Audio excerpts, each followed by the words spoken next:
ರಮೇಶ್ ಮತ್ತು ಗೀತಾ ಅಡಿಗೆ ಮಾಡ್ಕೊಳಕ್ಕೆ ಗ್ಯಾಸ್ ಸ್ಟವ್ ಕೂಡ ತಗೊಳಕ್ಕೆ ಅಗ್ಧೀರ ಇರುವಷ್ಟು ಬಡವರು. ಇವರಿಬ್ಬರು ಒಂದಿನ ದೇವಸ್ಥಾನಕ್ಕೆ ಹೂಗೆ ಪೂಜೆ ಮದ್ಕೊಂಡು ವಾಪಸ್ ಬರ್ತಾ ಇದ್ರು. ದಾರಿಯಲ್ಲಿ ಒಬ್ಬ ವಯಸ್ಸಾದ ಮುದುಕ ಅವರಿಬ್ಬರನ್ನ ಕರೆದು ನಂಗೆ ಕುಡಿಯಕ್ಕೆ ನೀರ್ ಕೊಡಿ ಅಂತ ಕೇಳಿದ್ರು. ರಮೇಶ ಪಟ್ಟಂತ ಅವರಿಗೆ ಕುಡಿಯಕ್ಕೆ ನೀರ್ ಕೊಟ್ಟ.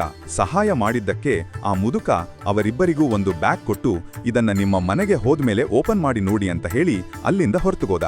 ರಮೇಶ್ ಮತ್ತು ಗೀತಾ ಮನೆಗೆ ಬಂದು ಬ್ಯಾಗ್ ತೆಗೆದು ನೋಡಿದ್ರೆ ಅದರಲ್ಲಿ 10 ಲಕ್ಷ ಹಣ ಇತ್ತು. ಅವರಿಬ್ಬರಿಗೂ ಅರ್ಥ ಆಗ್ಲಿಲ್ಲ. ಆಮೇಲೆ ಗೊತ್ತಾಯಿತು ಆ ಮುದುಕ ಬೇರೆ ಯಾರೂ ಅಲ್ಲ, ಸಾಕ್ಷಾತ್ ಶಿವ ಅಂತ. ಇವರಿಬ್ಬರಿಗೂ ಈ ತರ ಆಗಕ್ಕೆ ಕಾರಣ ರಮೇಶ್ ಮತ್ತು ಗೀತಾ ಪ್ರತಿದಿನ ದೇವರ ಶಕ್ತಿಶಾಲಿ ಮಂತ್ರಗಳನ್ನ ಶೇರ್ ಮಾಡ್ತಾ ಇದ್ರು. ಇದು ನೋಡಿ, ಕ್ರಾಫ್ಟೋ ಆಪ್ ಇದ್ರಲ್ಲಿ ನಿಮ್ ಫೋಟೋ ಹಾಕಿದೀರಾ ಅಂದ್ರೆ ನಿಮ್ಗೆ ರೆಡಿಮೇಡ್ ದೇವರ ಶಕ್ತಿಶಾಲಿ ಮಂತ್ರಗಳು ಸಿಗುತ್ತೆ, ಅದು ಕೂಡ ನಿಮ್ಮ ಫೋಟೋ ಮತ್ತೆ ಹೆಸರು ಜೊತೆ. ಈ ಶಕ್ತಿಶಾಲಿ ಮಂತ್ರಗಳನ್ನ ನೀವು ಬರೀ ಒಂದೇ ಕ್ಲಿಕ್ ಅಲ್ಲಿ ವಾಟ್ಸ್ಆಪ್ ಅಲ್ಲಿ ಶೇರ್ ಮಾಡಿದೀರಾ ಅಂದ್ರೆ ನಿಮ್ ಕೈಗೆ ಕಾಸು ಬರಕ್ ಸ್ಟಾರ್ಟ್ ಆಗುತ್ತೆ, ಬಂದಿರೋ ಕಾಸು ಉಳಿಯಕ್ ಸ್ಟಾರ್ಟ್ ಆಗುತ್ತೆ, ನೀವು ನಿಮ್ ಸ್ವಂತ ಮನೆ ಕಟ್ಕೋಬಹುದು. ಕ್ರಾಫ್ಟೋ ಆಪ್ ಡೌನ್ಲೋಡ್ ಮಾಡಿ.